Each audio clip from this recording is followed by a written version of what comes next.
విరిగి ఎలా పడిపోతుందో అలా నేను బోర్లాగా పడిపోయాను. ఎప్పుడైతే నేను బోర్లాగా పడిపోయానో ఆయనకి ఎంత బలం ఉంది, అంత బలంతో ఒకే ఒక్క దెబ్బ వేశారంటే అది వేడి పెన్ను పోసుకు అడ్డంగా దిగిపోయింది గోడలు. ఏం మాట్లాడుతున్నావురా? నరాలు కట్ అయిపోయింది. నిజంగా మన దేవుడు గొప్పవాడు కనుక నన్ను బ్రతికించాడు, కానీ లేకపోతే పెన్ను పోస్తారండి ముక్కలైపోవాల్సింది. ఆ బాధను భరించలేక మళ్ళీ అరుస్తూనే వెల్లికిలా తిరిగిపోయాను. ఎప్పుడైతే వెల్లికిలా తిరిగానో ఛాతి దగ్గర నుంచి మోకాళ్ళ వరకు ఎక్కడ అవకాశం ఉంటే అక్కడ అదే గొడ్డలు పెట్టి నరిగేస్తున్నారు. ఇటు అరుగుతుంటే అటు తిరుగుతున్నాను, అటు అరుగుతుంటే ఇటు తిరుగుతున్నాను. అనుకోకుండా ఒక గొడ్డల దెబ్బ వచ్చి కరెక్ట్ గా నా ఎడమ వైపున ఉన్న మోకాల్లో దిగిపోయిందండి గొడ్డలు. నాకు ఏడుపు వస్తుందిరా.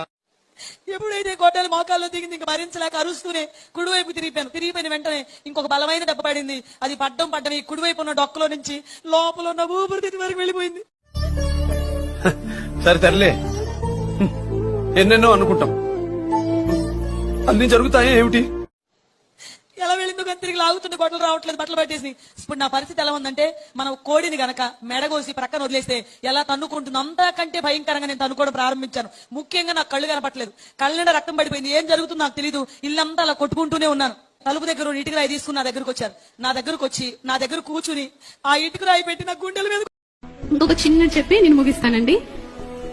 ఇలా మేము హైదరాబాద్ లో పెళ్ళయ్యాక మొన్న రీసెంట్ గా ఏం జరిగిందంటే, మా ఇంటి పక్కన వాళ్ళు టీవీ సౌండ్ బాగా పెట్టుకుని చాలా డిస్టర్బ్ చేస్తుండే వాళ్ళు. ఎప్పుడు చూడు సీరియల్స్, సినిమాస్ అవి సాంగ్స్ పెట్టుకుంటే ప్రే చేసుకునే దగ్గరికి బాగా వినిపించేది. అవి చాలా డిస్టర్బెన్స్ గా ఉంటుంది అని చెప్పి ఫోన్ లో హెడ్సెట్ పెట్టుకుని సాంగ్స్ పెట్టుకుని వింటూ ప్రే చేసుకునేదాన్ని. అలా 1 month అయిపోయింది, 2 months అయిపోయింది, చాలా ఇబ్బంది అయిపోతుంది. అప్పుడు నేను ఏం చేశానంటే, మా కిచెన్ లో, నేను ఎక్కువ కిచెన్ లో ఉంటాను కాబట్టి కిచెన్ లో యుద్ధము యెహోవాదే అని రాసి పేపర్ ని అక్కడ స్టిక్ చేసి ఎప్పుడు సాంగ్ వినబడ్డా వాళ్ళది యుద్ధం యెహోవాదే, యుద్ధం యెహోవాదే, యుద్ధం యెహోవాదే అని పలుకుతూ ఉండేదాన్ని. అలా పలుకుతూ ఉన్నప్పుడు ఆ రాసిన వెరీ నెక్స్ట్ డే వాళ్ళ టీవీ పగిలిపోయింది. హల్లెలూయా, అలా టీవీ పగిలిపోయింది. ఏంటి ఇలా జరిగిందని వాళ్ళు ఆశ్చర్యపోయారు, కానీ వాళ్ళకి తెలీదు రహస్యంగా చేసేదానికి దేవుడు బహిరంగంగా ప్రతిఫలం ఇస్తాడు. హల్లెలూయా. అలా ఇంకా చాలా ఉన్నాయి.